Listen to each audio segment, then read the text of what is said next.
The ocean, majestic and mysterious, impacts all aspects of life on Earth beyond what most people would expect.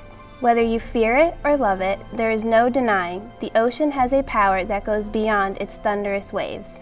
A global thermostat, CO2 reservoir, and a biological mosaic of life, the ocean is undeniably powerful. But what happens when the staple of life on Earth falls susceptible to the unkind reaches of man? The problems the ocean faces may seem beyond any one person's capabilities to fix. While scientific work does play a key role in the conservation of our marine ecosystems, so does the general public. The ocean belongs and responds to all of us.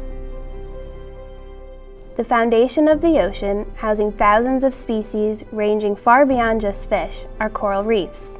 Reefs don't just house life, they are life. Coral are actually animals themselves, and being mounted into the ocean floor, they happen to provide a great habitat for other marine species. These reefs can be thought of as the forests of the ocean. Want to protect life in the sea?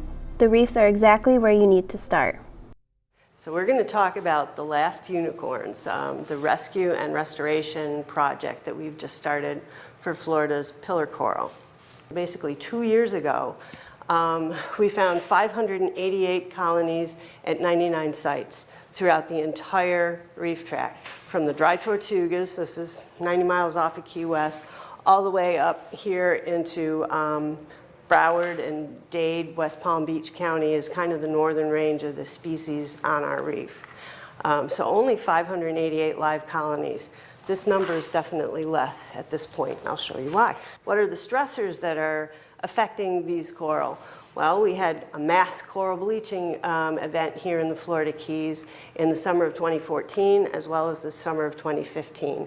And this is our biggest site, Pillar Coral Forest, and these guys are all bleached white. And when I say bleached, it means that the algal symbiont that lives inside these corals that are photosynthetic and they give them their golden brown color, with the hot water temperatures, they're expelled or they die, leaving behind the live coral tissue, which is just clear, like translucent, and it shows the white skeleton underneath. So these corals at this point are still alive, everything that's white. Everything that's brown here is old dead stuff. Another stressor, this particular coral is very sensitive to white plague disease. And here's the same coral. This is one colony at one site in late September. We saw it this year. It's recovering from bleaching. It did bleach this year. It's recovering, and you really can't see. It looks pretty normal. Looking closely at it, we know that this particular disease usually starts low on the colony, and there are a couple little tiny white bands of brand new exposed skeleton indicating that it's slowly dying. We came back 5 weeks later, and it's gone from here all the way up to here, basically extended close to 1 meter in length in 5 weeks. This disease runs rapidly. Second disease that we're finding impacts this coral. This is one of my favorites. This is Bunny, and he's one of my favorite charismatic pillars. So unfortunately, Bunny bleached in 2014. You can see the white tissue, but up here where it's beginning to get brown again, it's beginning to, the algae are beginning to recolonize the polyps, so it's beginning to get its golden brown color. But here's the beginning of black band disease. Hasn't been reported in this species very much. This is the first time that it's ever really been documented over space and time and prevalence. Came back in November, and it's basically traveled 15 centimeters all the way up to this point. This is still active black band up here, and it's still progressing. It continued on into December, but we came back in October 2015, second year. We did this white stuff is actually clay. One technique to try to stop this disease is to scrape the disease off, which we suck it up in syringes and take it up to the boat. We don't throw it in the water. And then we take white modeling clay and press it into the skeleton to try to smother the disease, but they're finding that this disease can actually burrow under the clay, through the skeleton, and reemerge later. So it really didn't stop the disease, it continued to spread in spite of our best efforts on it. It was just an attempt. And the next year it came back and wiped out Bunny's other ear. So black band disease is another stressor. Less of a stressor than white plague. But so here's just an idea from September 2013, the amount of loss that we were seeing, tissue loss, due to these two major factors, the white plague and the bleaching. And here's an indication. All this, again, is the white tissue that's live polyps. This yellowy stuff is actually bare skeleton that's been exposed and is slowly being colonized by macroalgae in the water, not the good algae that the coral wants. Yet here's bleaching and loss due to bleaching. This is live tissue up here on the upper edge of this picture. You can see the white polyps and sort of see this curled edge, and then right here is bare skeleton where the bleached tissue is just dyed and beginning to peel off. So by going back monthly and looking at the same corals, which we've got them mapped and photographed and tagged, so we go back to the same coral every time, we can estimate these losses. And you can see that white plague is seasonal, happens after the summer months into the winter time, and everything kind of goes away in the early summer and then comes back when we have another bleaching event. But it is a major, it contributes to almost 50% of the loss in these guys. And so here we've begun, created this living genetic bank out here. So here's actually one site. We quarantined them for a month to make sure we haven't brought any of those diseases in with us. We don't want to spread that to the rest of the genetic bank. So these guys are actually all came from one site. They're all one genotype. So we know which parent colony they all came from and everything else. And we stabilize them in these tanks, stand them up whenever we can, and then we'll move them into common tanks, which you'll see. And to do this, we're also experimenting with methods to stand them up. So here's a dead pillar skeleton that we've used concrete bases in a springform pan and stabilized them in that, and we've actually got holes placed in the concrete so that we can actually nail them to the substrate, probably cementing them underneath it and then nailing them to stabilize them. So here's a live coral that we just did last week, and they're doing really well, standing up on his base. Some of these guys are really small, so we put them on a smaller, this is an unglazed ceramic tile that we're using for him, and we've got a few pieces that are even smaller where we might use a hockey puck size piece of concrete.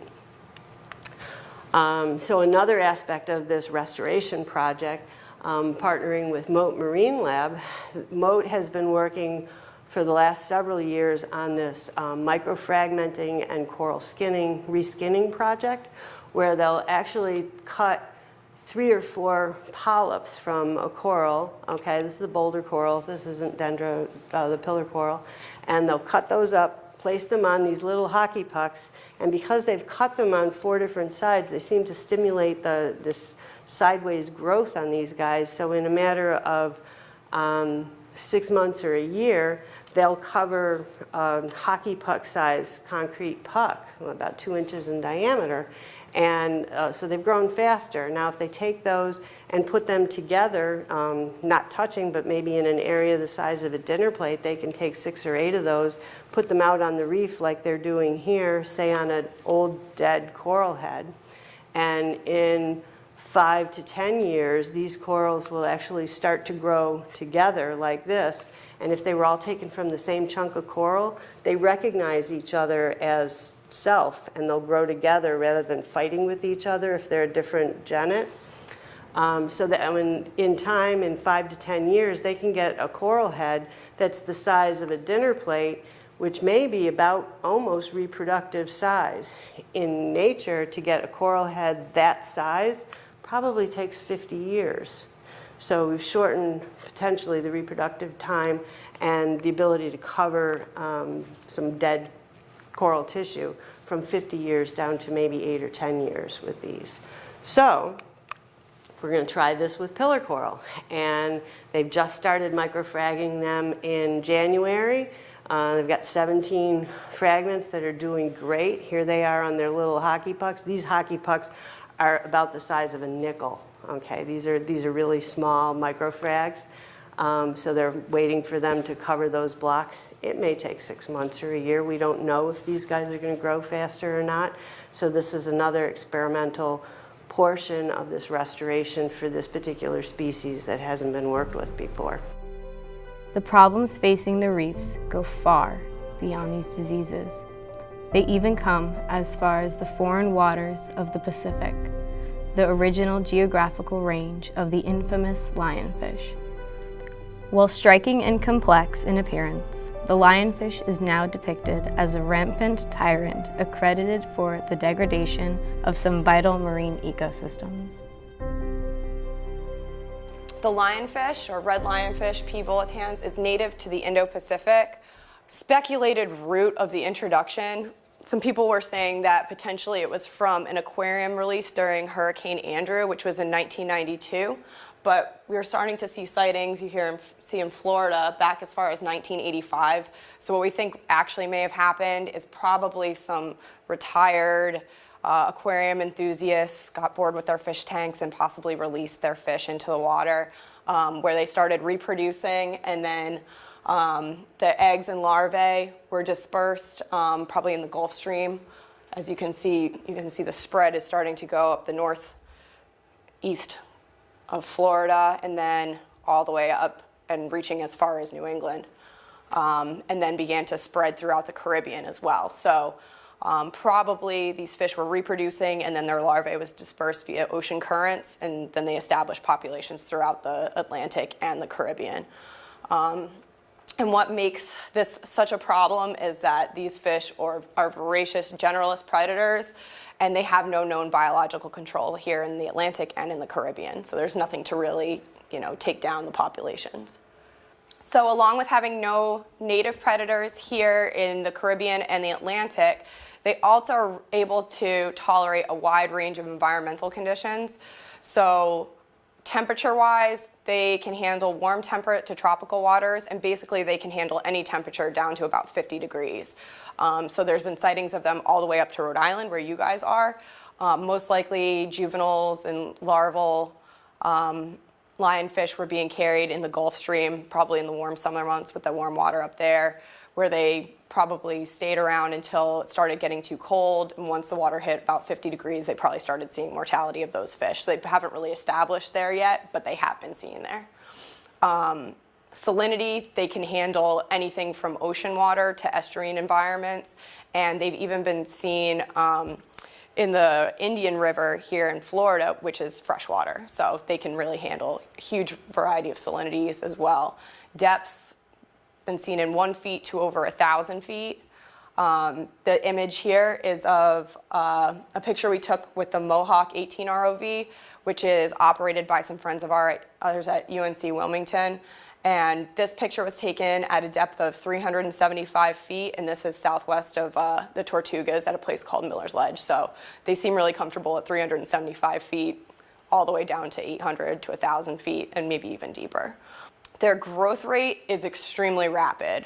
They can grow almost 20 centimeters in the first year of life. So they have a really, really rapid growth rate in the first year, and along with being extremely adaptable to many different environments, they have a great defense in 18 venomous spines, 13 dorsal, 3 anal, and 2 pelvic. So that's going to deter a lot of potential predators for them. So along with being adaptable to many different environments, they're also really, really good at reproducing. They can spawn year-round. They have no spawning season. As far as we know, they can spawn 365 days, but females spawn on average every 4 days.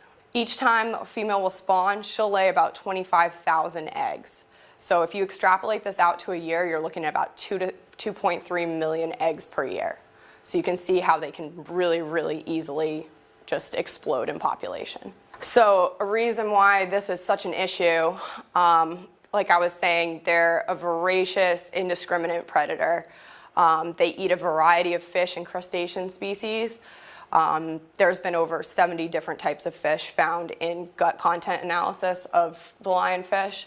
So as you can see, they're not really picky eaters, and they eat a lot. they can consume up to 30 times their own stomach volume. So the lionfish will eat juvenile snapper and grouper, and then if they don't consume them as juveniles, then later on in life, they're competing with these snappers and groupers for prey organisms and just putting more pressure on food resources that snappers and groupers and the lionfish both share. So the lionfish are clearly hardy marine creatures with unbelievable reproductive capabilities and no native predators in the Key's reef habitats. How does their presence in these foreign waters trickle down to our beloved coral reefs, and how are they contributing to their degradation? Yeah, so lionfish are, they're a predator. They're not, the apex predator. There are stuff that can eat them that just won't eat them right now, but because they are a predator, they will impact the herbivorous fish, the fish that are lower than them on the trophic level. So for example, small parrotfish, small wrasses, damselfish, things like that. Those fish that will graze the algae off the different coral reefs, which we know that algae growth will smother the corals and kill the corals. So it's important to have these grazers there to help control this algae, especially since, I don't know if you remember, if you've heard, in mid-1980s, there was a die-off of Diadema antillarum, which is the long-spined sea urchin, which was the main grazer. It's like the lawnmower of the sea. There was a big die-off, a disease that killed off over 95% of the diadema throughout the Caribbean and the Atlantic. So when we lost those herbivores, we really had to rely on the parrotfish and the wrasses to start grazing the algae off the different corals. And so that left those grazers. Now we have lionfish coming in, consuming those grazers, which reduces their numbers, and then the algae really can grow without both the diadema and without the fish grazers. So there's two ways the lionfish can really impact them directly. They can eat those reef fish, and so that reduces their numbers, but they also, through predation, they will disrupt the reproduction of those reef fish, so that those fish will usually go by weekly or daily and go on top of a coral head and reproduce. Well, there's those lionfish there hunting them, it will disrupt that cycle, so then those fish can't reproduce as often, so then you have even less of those fish. So it's like a really negative feedback cycle where you have even less of these herbivorous fish, which means that you have even more algae growing on these corals, and then you don't have the coral reefs growing, and it just turns into a really bad and negative feedback cycle. Lionfish are making a mess of the marine ecosystems along the east coast of the United States, a mess that seems nearly impossible to clean up. So how did humans help introduce one of the most destructive, invasive species to date, and how can we help mitigate their harmful impact on our coral reefs? What happens a lot is that, lionfish are very pretty. You can see them right there. They're very pretty aquarium fish. And what happens is that they have a large appetite. And collectors or aquarists will put the lionfish in their aquarium, and it'll start eating their other expensive tropical fish in their tank. And they paid a lot for those fish, and a lot of people will feel bad. They don't want to just kill a fish because they feel bad. They've cared for this fish. So they do the nice thing by releasing this fish in the ocean, like, we'll let nature take its course. Well, sometimes nature doesn't take its course because it doesn't understand what this, what this animal is. You're throwing nature a curveball there. So that happen enough times and you get an established population. It's possible to locally manage lionfish populations through monthly removals, but it would require a significant effort to actually do this throughout the entire Florida Keys reef tract. We do have some events like lionfish derbies, which are organized annually, and divers will go out and spear as many lionfish as they can, and they usually get prizes if they kill the largest lionfish or they remove the most lionfish. So we do have those efforts that go out there, but it's just a really big area we're talking here, so we're not sure if it's very feasible to be able to control all the lionfish just through spearing. We have witnessed some intense problems plaguing the reefs and some of the key players involved. The problems might start with the reefs, but they certainly don't end there. Since coral reefs are the foundation of life in the ocean, when they suffer, everything suffers. Higher members in the food chain, including some of our favorite marine mammals, like the dolphin, are definitely impacted by these issues, along with their own unique set of problems. With this overall decline in ocean health, efforts to conserve dolphins are more important now than ever before. Back in the 1950s, there started to be dolphins at this facility. It all started with a fisherman named Milton Santini. He caught a dolphin in his net by accident while he was out fishing one day. and he wanted to bring her back to his canal and make sure that she was healthy and doing okay. So he brought her back to his canal outside of his house, which was right around this area. And he kept her for a little while, and he started to realize that she was really curious about him as well. She was really friendly and gregarious, and that he was able to train her some pretty cool things and interact with her, and really felt like he had the communication and the friendship that he was building up with her. As he started to get to know her better, other people around the neighborhood started to hear about the fact that Mr. Santini had this really friendly dolphin who was living in his canal. And finally the media got wind of this, and they were really inspired by that connection that Mr. Santini had and the kids in the neighborhood had with that dolphin who was living there, Mitzi. So they were really inspired by that connection that Mr. Santini had with Mitzi and with the other kids in the neighborhood, and the Dolphins had with all the kids as well. So they decided to make a movie about that. That movie was Flipper.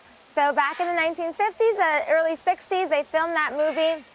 And it was actually filmed, most of it, right here on this property.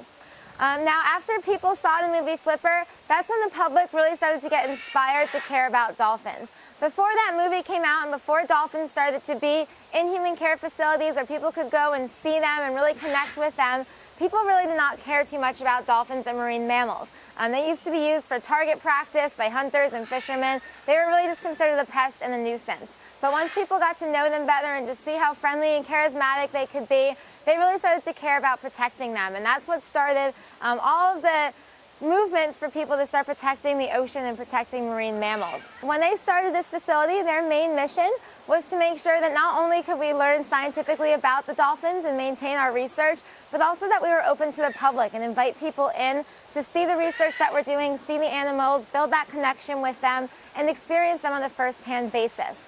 We truly believe that the more people learn about these animals and the more they have that first-hand connection with them, the more inspired they're going to be to protect them out in the wild. So that still remains our mission to this day. Our primary concern, of course, is the well-being of our animals. So everything that we do here, the well-being of the animals takes precedence. It takes precedence over even our research, it takes precedence over guest interactions, it takes precedence over anything else that's going on. Number one is always the well-being of the dolphin. But within that, we find lots of opportunities to educate people, to do lots of scientific research here as well, which we publish in peer-reviewed scientific journals, as well as to invite students from all over the world to come interact with the dolphins, learn about them, and then teach them about conservation and how they can go out, protect the oceans, and teach the other people that they live with about protecting our oceans as well. So that is really our main mission here. In recent times, people have taken particular interest in the well-being of captive marine mammals. With films such as Blackfish, it is difficult to ignore the controversy surrounding the captivity of our beloved sea friends. While the concern of the general public is a refreshing contrast to the usual apathy toward animal rights issues, we all must remember there are always two sides to every good story. The interest in marine mammals from the general public could be greatly attributed to centers like Dolphin Research Center, but just like all things in nature, these facilities must change and adapt as we continue to learn more about these amazing animals. Our oceans are powerful, but so are we. As we've seen, our collective carelessness can find itself wrapped around a dolphin's snout or lead to catastrophic biological consequences. However, our power can be and currently is being used for good.